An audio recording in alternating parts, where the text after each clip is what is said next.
হচ্ছে আওয়ালাদিন সালিহিন ইয়াদউ লাহু। 3 নাম্বার যেটা হলো সেটা হচ্ছে নেককার সন্তান। এই নেককার সন্তান যদি আপনি দুনিয়াতে রেখে যান, আপনি কবরের মধ্যে যাবেন, আপনার অগণিত সওয়াব আপনার আমলনামায় আসতে থাকবে। আপনি অবাক হবেন, আমি তো এত আমল করি নাই, নেক আমল করি নাই, কিভাবে এত সওয়াব আমার কবরে আসে? আপনার ছেলেকে আপনি কোরআন শিখান, এই কোরআন এসে যতটা অক্ষর পড়বে, যতটা হরফ পড়বে, হাজার হাজার কোটি কোটি অক্ষর রয়েছে, এগুলা পড়বে, আর আপনি কবরের মধ্যে এই সওয়াব পাইতেই থাকবেন। কিন্তু যদি আপনি না পড়ান, বাংলা পড়াচ্ছেন, ইংলিশ পড়াচ্ছেন, ইংলিশ মিডিয়ামে পড়ান, কোনো লাভ নাই ভাই, কোনো লাভ নাই। কবরে আপনার কোনো কাজে আসবে না। আপনাকে প্রশ্ন করবেন আপনি ডাক্তার হন নাই কেন, আপনাকে প্রশ্ন করবেন আপনি ইঞ্জিনিয়ার হন নাই কেন, আপনার ছেলে মেয়েকে আপনি ইংলিশ মিডিয়ামে পড়ান নাই কেন, এটা কোনো প্রশ্ন করবে না। কিন্তু আপনি জিজ্ঞাসিত হবে আপনার ছেলেকে আপনি আলেম বানাইলেন না কেন, আপনার ছেলেকে আপনি কোরআন শেখাইলেন না কেন, এই জন্য আপনারা সকলে জিজ্ঞাসিত হবে। আর যদি কোনো ব্যক্তির বাচ্চা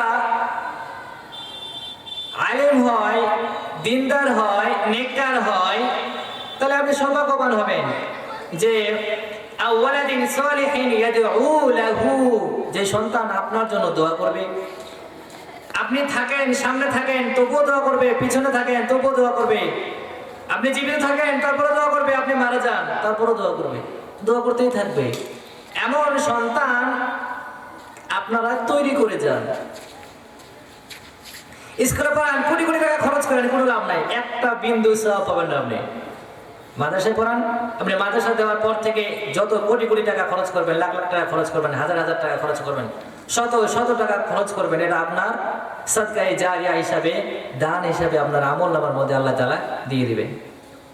আসলে দুনিয়া বোঝা খুব সহজ, করা অনেক কঠিন। আমি চিন্তা করি 10 লাখ টাকা হইলে, 20 লাখ টাকা, লাখ লাখ টাকা হইলে, 30 লক্ষ টাকা হইলে আমি একটা বাড়ি দিতে পারবো।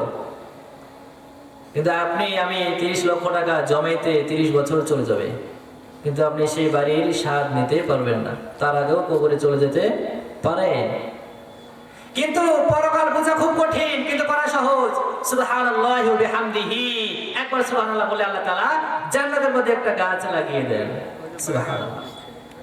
হ্যাঁ, কিন্তু আমরা এটা বেহুদা অনেক সময় নষ্ট করি।